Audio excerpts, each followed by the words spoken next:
আপনি গাড়ি কেন ঘুরালেন লোকজন থেকে? আপনি লোকজন থেকে গাড়ি কেন ঘুরালেন ওখান থেকে? বগুড়ায় দুই তরুণকে তুলে নিয়ে চাঁদা আদায়ের অভিযোগে রাজশাহী গোয়েন্দা পুলিশের ডিবির 5 সদস্যকে গ্রেপ্তার করেছে হাইওয়ে পুলিশ।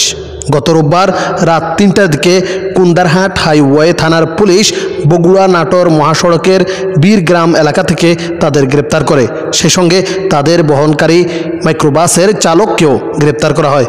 এ সময় গ্রেপ্তারকৃতদের কাছ থেকে মুক্তিপণের নগদ 2 লাখ টাকা, ডিবির পোশাক, পরিচয়পত্র ও একটি ওয়াকিটকি জব্দ করা হয়েছে। গ্রেপ্তার ব্যক্তিরা হলেন রাজশাহী মেট্রোপলিটন পুলিশের আরএমপি গোয়েন্দা শাখার এসআই শাহিন মোহাম্মদ অনু ইসলাম, কনস্টেবল রিপন মিয়া, constable Abul Kalam Azad, constable Mahbub Alam, constable Bashir Ali এবং তাদের মাইক্রোবাসের চালক মেহেদি হাসান। পুলিশ সূত্র জানায়, আরএমপির গোয়েন্দা শাখার 5 সদস্য রোববার রাতে কর্তৃপক্ষকে না জানিয়ে বগুড়ার ধুনুট উপজেলায় আসেন। তারা জুয়া খেলার অভিযোগে চৌকিবাদী ইউনিয়নের দিগরকান্দি গ্রামের সেলিম হোসেনের ছেলে রাব্বি হাসান ও একই এলাকার শেরবান খানের ছেলে জাহাঙ্গীর আলমকে গ্রেপ্তার করে মাইক্রোবাসে তুলে নিয়ে যান। শেরপুর উপজেলার মির্জাপুরে গাড়ি থামিয়ে তাদের কাছে 12 লাখ টাকা চাঁদা দাবি করেন। দর কষাকষি করে দুই তরুণের কাছ থেকে নগদ 2 লাখ এবং মোবাইল ব্যাংকিংয়ের মাধ্যমে আরও 1,30,000 টাকা নিয়ে তাদের ছেড়ে দেন। বগুড়া জেলা পুলিশ ঘটনাটি জানতে পেরে শেরপুর ও শাহজাহানপুর থানা এলাকায় ডিবির মাইক্রোবাসটি থামানোর চেষ্টা করেন।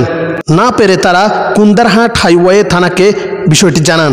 পরে হাইওয়ে পুলিশের এসআই মাসুদ রানার নেতৃত্বে অভিযান চালিয়ে শাহজাহানপুর থানার বীরগ্রাম এলাকায় গাড়িটি আটক করা হয়। এ সময় ডিবির 5 সদস্য তাদের পরিচয় দিয়ে ছাড়া পাওয়ার চেষ্টা করেন।